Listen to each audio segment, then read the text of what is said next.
Damn, it is fucking cold out today.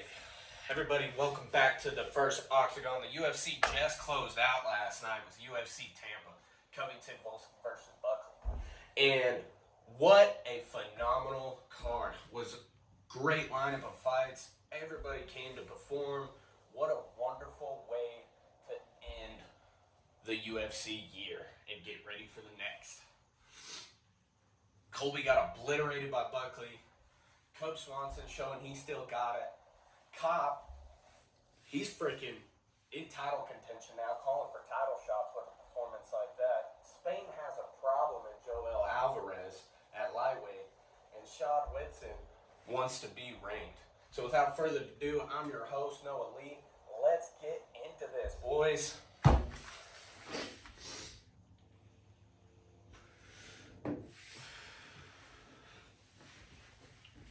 Alright, so I would like to start at the top. So we're going to start with Chaos Covington and Jaquan Buckley. Colby lost, really got dominated. I had Buckley up all 3 rounds until the doctor came in and stopped it. He had that nasty cut above the eyelid. The doctor was worried that he was going to lose his eyelid. I've seen worse than that. I think it could have went on. But I think the further it went on, I think Jaquan had more of a chance of knocking out Colby. There was an 88% takedown defense by Buckley, and nobody has done that to Colby Covington besides Kamaru Usman.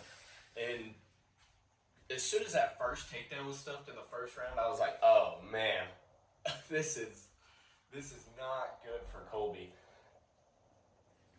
And then once they were standing up and engaging, Buckley was pouring it on, man, hitting him with heavy combos, lighting him up, and Colby was just having a very hard time engaging and trying to do anything to Buckley.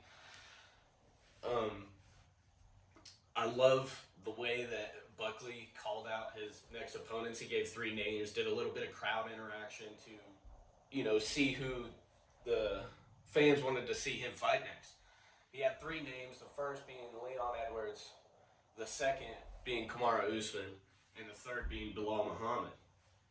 The fans made a lot of noise for Kamaru Usman, and I want to see that former champion. If he goes out there and beats a former champion in Kamaru Usman, that title shot will be granted. Kamaru Usman is still a force. I mean, was a dominant champion at 170, even with the bad knees, which just blows my mind that you can have torn up knees like that and run through a deadly division. In Colby fashion, didn't give an Octagon interview because he lost. He always loves to run his mouth, and then when he loses, he makes himself look like an ass. So,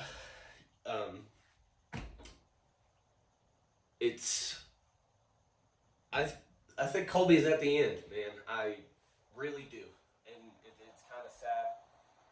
He's always an entertaining fighter to watch just because he loves to fight. He loves to go out there and give the people a show, but he really never backs up his word. Always goes out there and gets smoked. And the performance that Buckley had against him, I think these dangerous up-and-comers they all are at 170 to gain the title in a stacked division. So that's my thoughts on Covington versus Buckley. We'll see what happens with those two. We'll see what happens with Colby now. I think they're just going to keep him as a gatekeeper 100%. So let's move on to Swanson and Billy Quarantillo, man. That fight was fireworks, man. Swanson's still showing it that he has it at 41 years old and putting it on Billy Quarantillo. I would probably give Billy the first round. Actually, I would give Billy the first round just because of the way he came out. He was managing some distance. He was keeping Swanson on the outside. He was tagging him, and he was hitting with powerful shots, but Cub Swanson was not backing down. He was, still putting on the work. It was kind of worrying me there early in the beginning of the fight because Cub was dropping his defenses a lot. It kind of seemed like he was being a little wild moving in, and he was getting caught. And damn, this dude still has a chin, and it blew my mind. I was like, "How you got a chin like that, man? You got a better chin than Cody Garbrandt." Come on, it's crazy. At 41 years old, they come out of the second round. And let's see here. I can't remember. Yeah.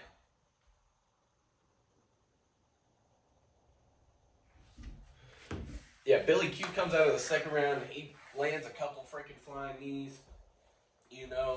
Cub, and still not backing down, man. He's still sitting there freaking pounding away, looking for a finish, hoping to get him out of there, and freaking making it look good at doing it. By the end of the second round, I had it tied. I had it 19-19 going into the third. I really thought this fight was going to go to a decision. And, man, third round comes out. They're still engaging the way they've been engaging the last two rounds, pouring it on each other. And, man, Cub puts Billy Q out with a stiff right hand. I mean, just put him out like a light. It was insane. I went crazy, and I was sitting on the couch alone. We're talking, it's 11:30 at night, and I lose my mind because I didn't think he was going to be able to do it. And he, looked great doing it, but he had said in his Octagon interview that he had told his wife that it was probably going to be the last time he was in the Octagon, talking about retirement. And, granted, I think 100% it's okay. These old guys love the sport, but there's just a time where it's time to go home, spend time with family, and get out of the sport. So we'll see if Cub Swanson actually retires. I do believe he will. But thank you, Cub Swanson, for giving the fans a fight that they always want to see. Just a firework fight that ends in a knockout, and you leave the octagon on top. You never want to end your career on a loss, and a lot of fighters recently have done that, and it kind of breaks your heart to see those dudes end on a loss. But Cub, he went out on top. So give a hand for Cub Swanson. What a great fighter. Now, this next fight, man, did Manuel Kopp look phenomenal at flyweight. Looked unbeatable last night. He did have to face some adversity. Because he got freaking low blowed so many times.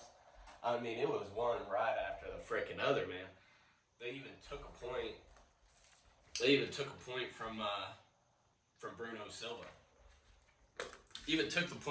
Silva. That third one was kind of rough. Manuel kind of sat out for a little bit, trying to gain his composure. After that, kind of hit him really hard. But Silva was not able to touch Kopp, man. It was insane. Kopp's speed was so much more than Bruno Silva that Bruno Silva was having a hard time fighting that. I mean, dude was moving in, coming out, and every time he went in, he was catching Bruno Silva. And I'm not like, he's not barely tagging him. I mean, this dude is hitting Silva. Then that confidence starts flowing, and he starts showboating on this guy. He starts freaking shaking the arms. He starts putting his hands behind his back. He starts freaking moving his legs really fast. He starts dancing around. And I said, man, you got to kind of be careful there. But he was just so locked in that I didn't think that Bruno Silva had a chance of beating him because he was so locked into that fight and that he was going to win. I mean, in between rounds, was talking to Dana White talking about giving him his title shot. And then he knocks out Bruno Silva, and the first thing he does, in Stipe Miocic fashion, freaking stupid. Like Mr. freaking Joey Diaz says, stupid. You don't want to see that guy. But in stupid fashion, runs over to the octagon, screaming at Dana White to give him that title shot. That nobody can beat him in the flyweight division at 125. Pantoja just called out Mighty Mouse because there's nobody else in the division to face him that he thinks will give him a challenge. And after this weekend, I think there is Manuel Cop. 100%. The performance you put on that title shot is grand. Why would you give it? Why would you make Cobb fight somebody else after a performance like that? And the flyweight division, I mean, they're just searching for fighters to give to Pantoja. And it's a dying division, in all honesty. But Pantoja is a beast, man. I think if Cobb can go out there against Pantoja, defend the takedowns, and keep that speed where he can keep his speed, moving in and out, tagging him, moving around, I think Manuel has a very, very solid chance in that fight. I mean, without a doubt, without a shadow of a doubt. I like that matchup. I think it'll be interesting.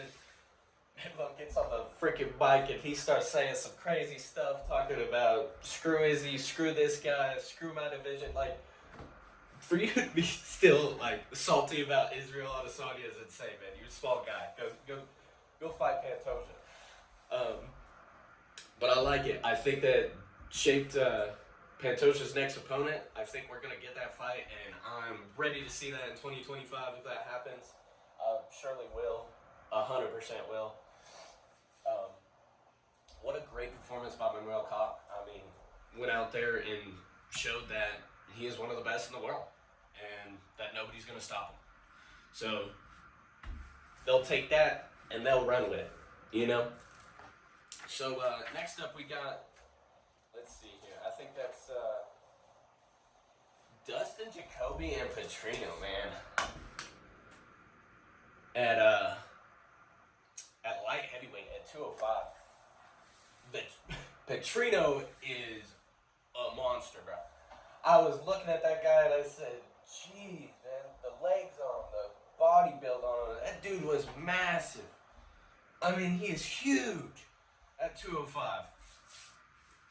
This fight was a lot of pitter patter, man. Round 1, round 2, and even round 3, it was all the same story. Petrino kept walking down Jacoby, kept him on the back foot, but Petrino couldn't land because Jacoby was being very patient. He was making him miss. It was frustrating Petrino. There was a couple times where they engaged pretty hard and, caught each other, but going into the third round, they both had the same amount of significant strikes and they were both at 23. And that's after 10 minutes of fighting. Like, two dudes that are throwing. Third round comes out, and it's a lot of the same story. I mean, Dustin Jacoby's getting forced backwards. Petrino's walking him down. And Petrino gets caught, man. And that's all it takes. That's all it takes in the light heavyweight division is one punch. He made that look like the Usman Masvidal knocked out. I mean, he freaking hit him with that hook and, folded him. Made his head turn sideways, kiss his shoulder, slump. Just takes one. But for me, watching that whole fight, I was honestly thinking once again that fight was going to go to a decision. And I would have gave all 3 rounds to Petrino just due to the simple fact he had the octagon control. He was pushing Jacoby the entire time, making him move backwards. Having that octagon control is a big deal in the UFC judging. They really can't keep that into consideration. So even if you're on the back foot, you may look like you're winning the fight. The aggressor usually wins that round because he was controlling the octagon, is what they like to call it, is controlling the octagon. I think it was kind of a boring fight, I would say, but it was a good fight. It showed that Dustin Jacoby doesn't want to force a finish. It shows that he can be a patient fighter, even standing in there with a deadly contender, Vitor Petrino, and just wait for the finish. take it easy. And once the opportunity comes, he'll capitalize on it. And he did a great job. He leaves the octagon with a win. Didn't have much to say on the mic. That's all right. Shout out to Dustin Jacoby for beating Petrino in the fashion that he did on what was arguably losing on the scorecards. He did what he had to do. Yanez versus Daniel Marcos.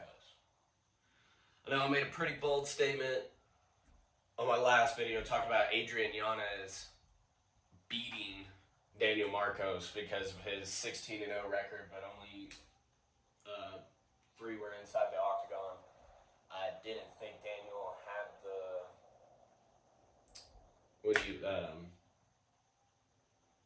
I don't think Marcos had the. Why can I not think of this word, guys?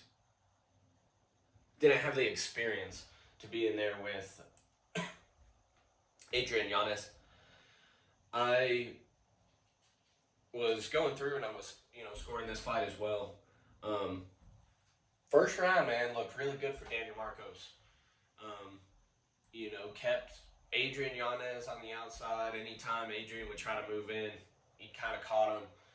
Adrian was throwing some power, but not with too much accuracy. And when he was landing, it was showing Marcos has a chin. I gave the first round to Daniel Marcos due to the simple fact of he had caught Adrian Yanez pretty hard in that first round. Kind of stumbled him there towards the end. The second round comes along. And I actually gave the second round to Adrian Yanez because I think it was a lot better performance in the second than it was the first. He came out, was kind of landing more of his boxing combinations. He kind of started chopping down the tree a little bit more, kind of mixing it up very well, with the body kicks, the leg kicks. Kind of showing Daniel Marcos that there's levels to this. And Marcos really didn't know how to adapt throughout the second round.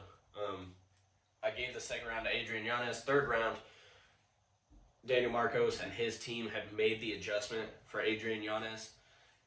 And them dudes tried to bang it out, man. Swinging wild. I mean, I was kind of worried Adrian was going to get caught there for a second and be put out. And that wasn't the case. It was a very interesting fight. You could honestly probably give it fight of the night contention. But I don't know. The Cub Swanson probably could have take it too. I scored the third round for Daniel Marcos as well. There was a judge that scored all 3 rounds for Daniel Marcos, and then 3 that had scored or another 29-28, and then another 29-28. But 129-28 was for Adrian Yanez. I think Derek Cleary was the judge to give 30-27. And I guess I can't really dispute that fact. I just think Adrian Yanez did a little bit better than that. I'll have to go back and watch the fight. But moving on away from the main card, we had the featured prelim, Michael Johnson and Usman Azaitar. Now, Michael Johnson has been in this game 10, 15 years. Been with the best inside that cage. I mean, he's fought Khabib Nurmagomedov. He's been in there with Justin Gaethje. He's been in there with Dustin Poirier. He's been in there. And Usman Azaitar is really good friends with the Prince of Morocco. 100%. Michael Johnson asked why he's even there fighting. He has friends in high places. He just wants to fight. First round starts, and these dudes are throwing bangers, man. I mean, they're looking for a knockout. There's a little bit of them being technical to it, but mostly these dudes just want a knockout. Michael Johnson clipping Azaitar clipping MJ. MJ shoots the takedown in the first round and kind of bails on it. He ends up securing I would say a somewhat of a takedown in the end of the first round. Secures it, gave Michael Johnson the first round. Second round, they come out, same story. These dudes are throwing overhands, they're throwing power hooks, just looking dangerous. And Zaitar rushes in, kind of throwing one of those flurries, and Michael Johnson capitalized. Kind of ducked a little bit, came over and hit him with a hook, hit him with the right hook. And I mean, it put him out immediately. Falls to the ground. He's already out. Michael Johnson wants to close the show and finishes with another 2 to 3 hits on the ground. I mean, out, stiff as a board, bouncing his head off the canvas. You know, he was very happy to get the win. His family was there. He thanked God. Did all these things. Michael Johnson still in there to fight. Still loves doing it. Still wants to continue doing it. So hope to see Michael Johnson even more in the future.